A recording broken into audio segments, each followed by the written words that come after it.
Antxon Garmendia, fundador de Plastigaur, es el empresario guipuzcoano que ADIC presenta al premio José Mari Corta.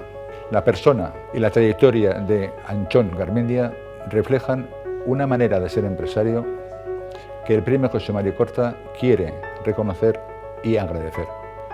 Antxon sabe muy bien que para ello ha tenido que asumir riesgos, trabajar día a día sin descanso, con honradez, perseverancia, sabiduría y a la guipuzcoana, con humildad y sin alardes. Antxon, zorionak eta eskerrik asko. Entre los años 80 y 90 compramos unas máquinas, en aquella ocasión de segunda mano, de fabricación de plástico, lo que se llama el plástico retráctil, es film de polietileno. Y empezamos a fabricar plástico también, hasta el punto de que decidimos dejar el negocio de las bolsas de papel y servilletas y centrarnos más en el polietileno.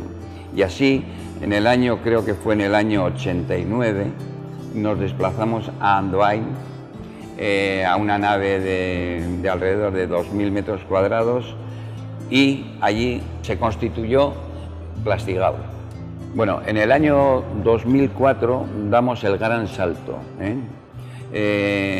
porque hacemos una nave nueva de 5.500 metros cuadrados, más 1.000 metros más de entreplanta, con lo cual ya llegamos a un espacio productivo que creo que es de 8.000 o 8.500 metros cuadrados. Y en ese momento ya decidimos